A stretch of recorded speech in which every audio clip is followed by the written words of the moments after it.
recording interviews and podcasts out in the field is quite different. If you're fortunate, you can hook up you can bring your computer, software that you normally use, the microphone that you normally use. And I noticed as I was walking through, a lot of the podcasters have the mixer set up and their snowball microphones, right? What I want to talk about, though, is the opportunity to interview someone for a podcast, a snippet, maybe 10 minutes of an interview. Say you run in, you have an opportunity to interview Stevie Nicks, and you may not have the opportunity to set everything up with a table and a mixer and a snowball microphone. May not have that opportunity. So my background is I'm not a rock and roll podcaster. I'm a TV guy. I've been in TV news for 25 plus years, and I have interviewed some rock and roll and country and pop stars, and when I've interviewed them, 99.5% of them have not been in a studio. It's been out. Are you guys from Nashville, this area? No, y'all traveled here? Yeah. We have this big thing called Fanfare. It used to be called Fanfare. Yeah, heard of it. Yeah, and all the country stars have booths around the facility, the venue. People come by, get autographs, get to meet, get their pictures taken. I've done hundreds of video interviews with the artists there. I've interviewed people backstage, interviewed people on stage, on the red carpet. I interviewed Willie Nelson on Honeysuckle Rose. I had a great picture, too, of him really agitated with me. I think it was before he lit up. He was ready for me to get off the bus. But in all of those settings, I had very little control of where I was going to be, what was going to be around me. Very little control. I mean, we call it gangbang in the news business. You run up, it's run and gun. You walk up with the microphone, with the camera. You have 2 minutes with the artist. They're out. And so what I want to talk about are some of the things, some of the tools, and some of the things that we use in television that I think apply to podcasting. And the first one is, if you know where you're going, scope it out first. So if you're coming here and you have the opportunity to interview, anyone that you want to interview, whether it's a record producer or a band, scope out the area first. Ask the questions. Call the venue and say, hey, where are these people going to be? What kind of situation is it going to be? It's going to be an expo type. Find out, because that's going to help you prepare. Also, get in touch with the venue, and then get in touch with the publicist, especially if it's an artist that you really, really have your sights on. You really want to get that interview with Bob Seger, and he's the one, and you know where he's going to be. Well, get in touch with his publicist. Ask for 2 minutes, because 2 minutes is never just 2 minutes. 2 minutes is always, especially if you're talking about their music and not being a celebrity, but if you're talking about their music, they may keep talking. Sure. All right.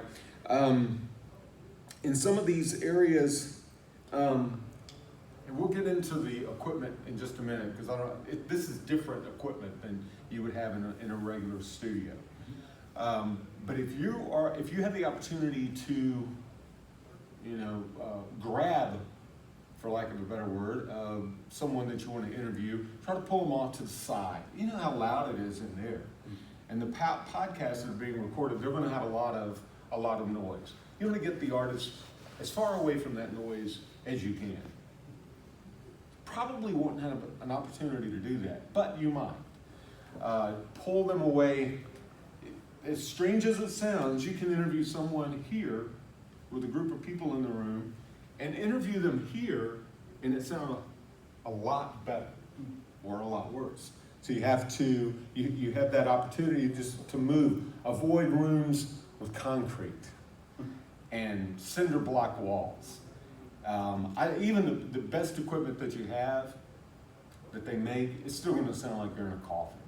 And you're not going to be happy when you get that podcast recording back. It's just not going to sound good. You're not going to be happy with it. Even if you find a room with 6 pictures on the wall or 2 pictures on the wall, and it's carpet.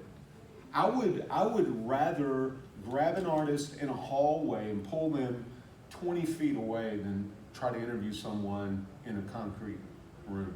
And I mention that because a lot of the venues, they may give you, or that may be the only place you can get away is a little, cinder block room somewhere, an office, something like that. It's just not going to sound very good, no matter what kind of equipment that you have. All right, here's one of the things that I wish I could stress to everyone. I've been in the business, like I said, for 20 plus years, and I've noticed the new young reporters that are coming up. During the interviews, they don't ask questions. And you even hear this on sports, Fox Sports and the regional networks. They don't ask the athlete or the star or the interview subject a question. They say, talk about. That drives me crazy. If you say, talk about the new album, you have no control over what direction they're going to take the interview. If you ask them a question, more of a direct question, what do you like about this record? How is this record different than the one you did 5 years ago? Where did the inspiration? Who wrote, who? If you ask a question, you're going to get better answers than if you are really vague and you say, talk about the concert tour. Well, they could talk about the type of bus they're going to be using. You just don't know what they're going to say. Ask direct questions and then be quiet. So many times, especially, and I've done it myself, so many times when you're interviewing someone that's a big star, you want to, even if you're not conscious of doing this, but you want to impress them a little bit. Not to the point, you remember the Chris Farley, Paul McCartney interview? I was watching that YouTube clip. You remember that time you were in the Beatles? That was awesome.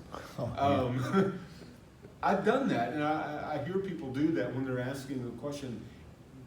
The question could be 45 seconds long because the reporter has to make the person being interviewed a little impressed with them.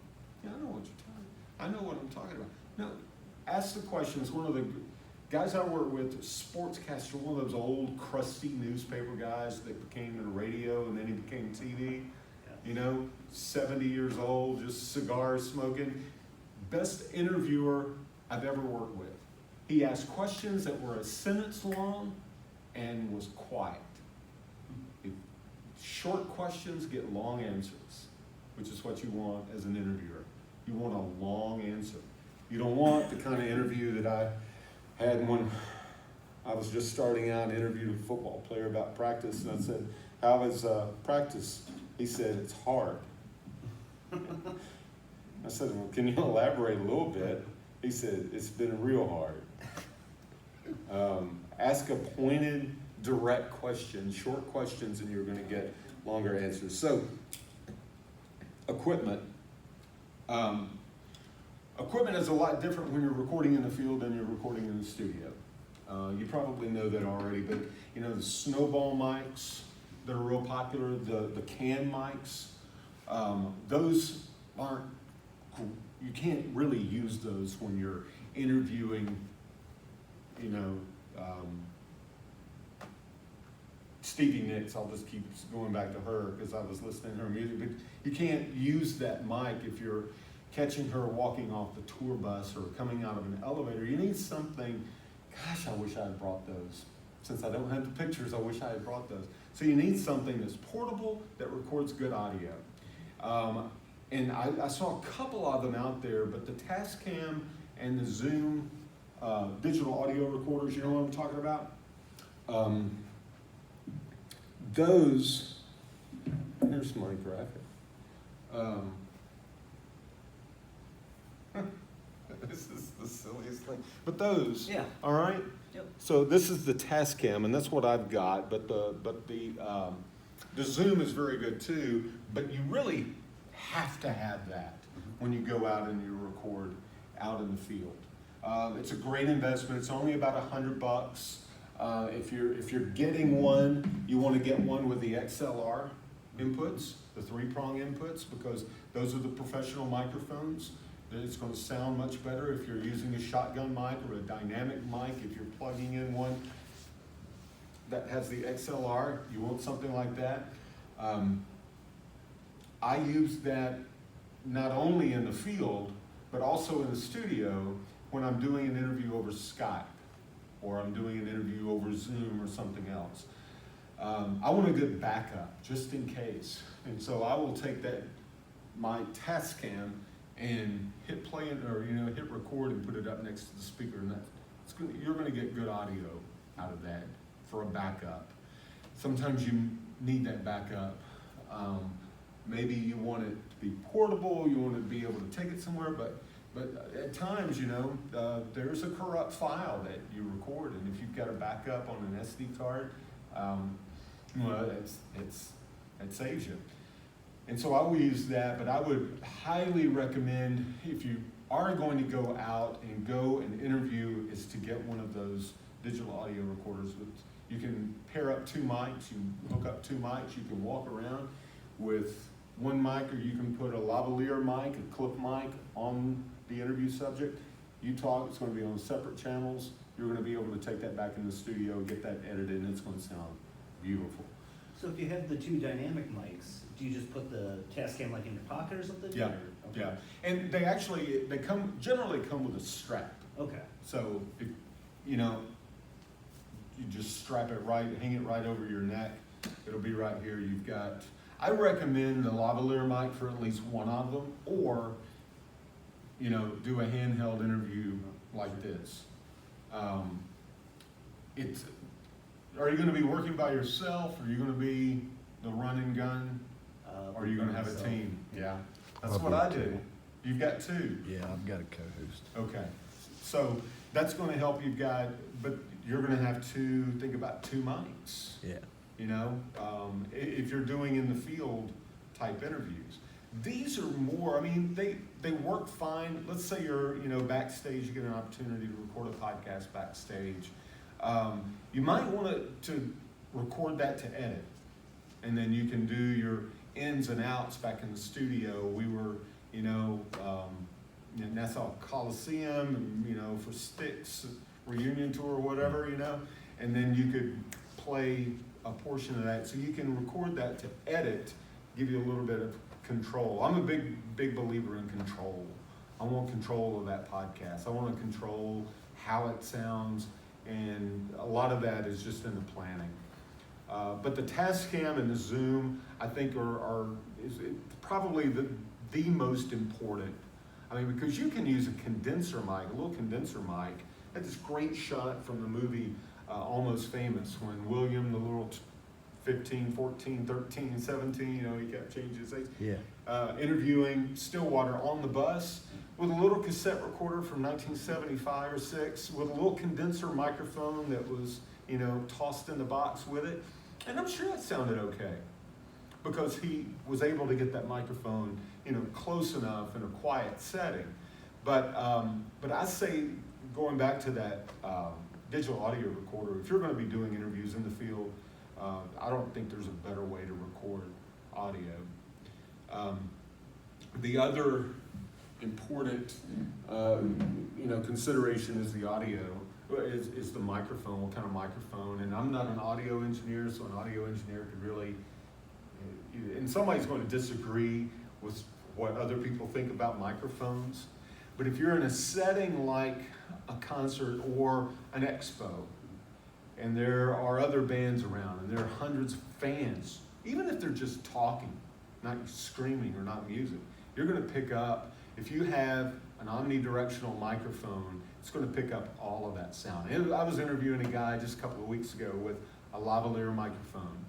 I had it clipped about right here, and this was for TV, but there were some people in the room talking. I didn't even notice until I got back and I listened to the interview, and I could hear what they said, not quite, but almost as clear as what he was saying.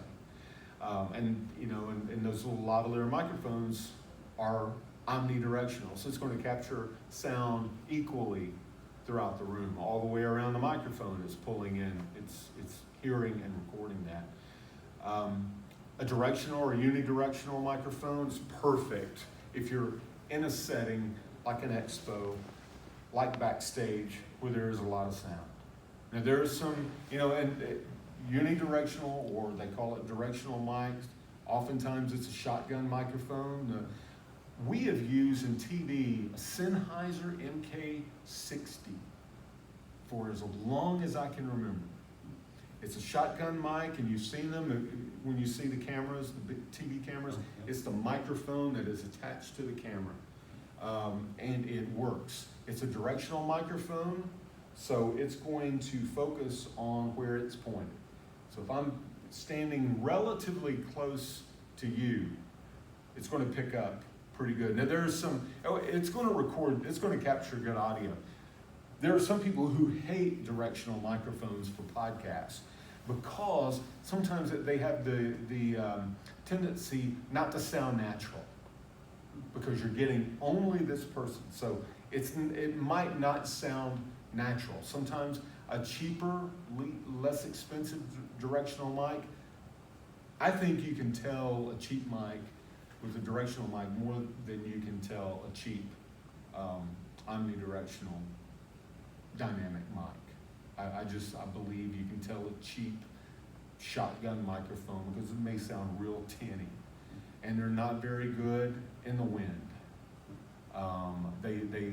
They're very sensitive to wind, and so those are the couple of things. But I have two microphones that I use most often connected to that my Tascam, and one is an old Sony cardioid mic that, again, is a classic. It's been used. It's a handheld interview vocal dynamic mic. I think they're about $150, and they're rock solid. If you drop it, you don't have to worry about it. I mean, trust me, I've seen those things get just hammered, and they still work. They're just workhorses. And then the Sennheiser, you've got to have a dead cat muff on it, or a really good wind screen on it, or you're going to pick up, every now and then, or a pop from their voice. But those are excellent, and if you get it anywhere close to them, within say 3 or 4 feet, you're going to get a really good sound with that. You got to spend some money on those. The one of them is like $1,500, and the other's like $300. But they're worth it, and they're durable and they'll last. But I also, for TV, I often use, because I'm by myself and I can't get close enough, I use a lavalier, wireless lavalier mic. TV, though, is a little different with audio because, we all have some ability to read lips. We all can read lips a little bit. And so the audio doesn't have to be perfect when you're watching the TV interview or the video interview, because your brain naturally will fill in the holes of what you might not hear well with what you see them say. And so our brain works very fast, and we're able to understand what they're saying a lot better than we could if it was just audio. So the audio, are you guys doing both audio podcasts? I didn't even ask. Or Just audio. Video? Just audio, or well, you're doing YouTube. So. Well, I'm doing video right now, and I was thinking about getting into audio, but then somebody was talking about live podcasting, which I'm already in that direction anyway, and feel comfortable on the video, so Yeah. I don't Well, know. Video, it's a bigger file size. Yeah. But if you do go live, you don't have to worry about the editing. You don't have to worry about anything else. But you got to have a really good plan. How long you guys been doing it? We've been doing about 6 months, but we're only doing reaction videos. Like, we're talking about a band, and then we'll watch the video, and then we just talk about the video. Oh, I see. Okay. All right. But we've done interview stuff, and we've got our, we do all this research. I've got all that part down, but it's Yeah. just like, being said it's on video, I mean, some get lengthy, so we don't get a lot of, reaction out of them. Right. So right. it's where we're thinking the audio part would be good for stuff like that. Yeah, yeah. And I agree, I think it would be. And people like audio because, audio podcasts. Yeah, it's and about, they want something to listen to on the drive to work. yeah, and you can't do that on YouTube. YouTube. No, you shouldn't be. Yeah, well, you shouldn't be anyway. I don't want to be riding around you. Now, the other thing I wanted to talk about briefly is recording audio or recording a podcast with your smartphone. It can be done. Microphone is always a big thing. But there are two different gadgets. If you are going to be doing some podcasts, a lot of people use Anchor, which records straight, and you can phone in, you can get a guest co-host. It's really good. I don't know if you've heard of that, but a lot of people are real happy with it, but they record it directly on their phone. There are a couple of different products. Rode makes a gadget, it's called an iXLR, plugs right into the lightning port of an iPhone, records great audio because you can use the microphone that you have, your favorite microphone. You plug it in Sennheiser. That's it'd be the same for iPad too, right? Yeah, yeah. What is it again? It's called Rode iXLR, and it's terrific, and it'll work with video and it'll work with audio. If I run a splitter, would that affect it too I don't much? know. I don't know how that would work. But the other good thing about that one is it has a headphone jack, and that's a big deal when you're recording audio with phone. You're just crossing your fingers hoping you get something when you get back. But this one does have the iXLR, and then there's also IK Multimedia, the iRig, and they have a similar, and they've been doing it for quite a while. I think they've had one for 5 or 6 years. I think that's for like if you're just a guitar player, if you wanted to record yourself over to some. They do have, yeah. But they also have an XLR, similar to the Rode that you can plug in a microphone. The one I have is old, but I used to use it all the time before Apple got rid of the headphone jack. That's how it would plug into my phone. But that enabled me to use my favorite handheld XLR microphone by plugging it in and recording it and doing it for video as well. Now, if I was doing that for video and say we had headsets on, listen to the song, will I be able to hear what the guy next to me's saying if he's talking into the mic? I have no idea. Because we've discussed that, that's a pretty big thing, and we don't really know. My setup's you'd be amazed that I get done when I get done with the setup I have. We're pretty clever people when it comes to figuring out a way to here's the XLR, the iXLR, and as you can see, that's just where you plug in the microphone. It's got a dial so you can control the audio a little bit, and then there's that headphone jack. And headphones I just cannot stress the importance of a good pair of noise-canceling headphones when you're in. I mean, it's one thing, it's great in the studio, you want headphones just to monitor what's going on.